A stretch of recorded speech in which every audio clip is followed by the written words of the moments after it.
I stood on a cliff battered by wind, the ocean thrashing below like it wanted to drag my secrets into the depths. My 9-year-old daughter, Hazel, clutched her phone like a lifeline as she faced a harbor officer. "Can I show you something my dad doesn't know?" she asked, her voice slicing through the gusts.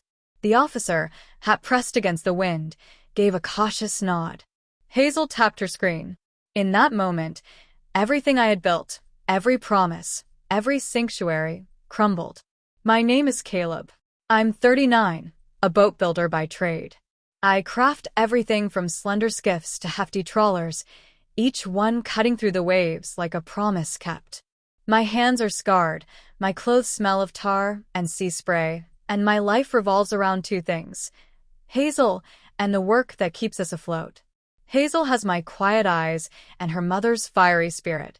Her laugh is like pebbles skittering over sand. When she's still, she's sketching lighthouses and shipwrecks, creating oceans out of scraps of paper. We live in an old boathouse perched on my parents' coastal property, a creaky, stubborn structure I rebuilt after my divorce from Sarah. I hauled the timber, sealed the leaks, added a loft so Hazel could watch the horizon. Every board, every screw, I paid for it. Then there's Finn, my younger brother, 33. He drifts through life like wind on water, a photographer who makes sunsets feel like his own art projects. While I patched holes, paid debts, and built stability, he floated on charm alone. Our parents adored his effortless breezes. It started innocuously at a clam bake. Finn cracked a lobster claw, grinning like a shark, and said, "Caleb, that boathouse of yours, it's perfect. Raw, rustic, great for a studio." My beer froze midair. Months later, a notice appeared taped to the boathouse door. My parents wanted it back, for Finn. I confronted them at a fish shack. My jacket smelled of sawdust and fried cod. My mother stirred her tea, as if it could dilute the truth. "It's not about you, Caleb. Finn needs a foundation." I leaned in, voice low as a foghorn.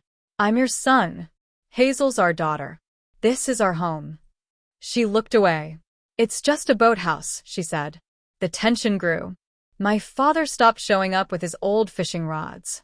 My mother stopped asking about Hazel's drawings. Finn lingered outside, snapping photos, muttering about light and angles. One evening he leaned against the railing. "This could be a darkroom," he said, as if I wasn't even there. Then came the summons. Official. Legal. My parents suing me to leave my own home. Hazel found me on the dock, trembling over the papers. "Why are you so quiet, Dad?" she asked. I forced a grin. "Just grown-up waves, kiddo." But inside, I was sinking. I called Sarah. "They're trying to take the boathouse," I said. Her voice was steady, calm. "Keep Hazel out of it. She's too young." I thought I understood the storm, but I didn't. At the hearing, the office smelled of damp paper and stale coffee. My parents sat stiff as driftwood, Finn casually charming, Sarah beside me like an anchor. I laid out my proof, receipts, photos, messages from my father. Finn's lawyer spoke smoothly, claiming Caleb's stay was temporary. I wanted to shout, to rage, but then Hazel stepped forward. "Ma'am," she said, voice small but unshakable, "can I show you something my dad doesn't know?" The officer nodded.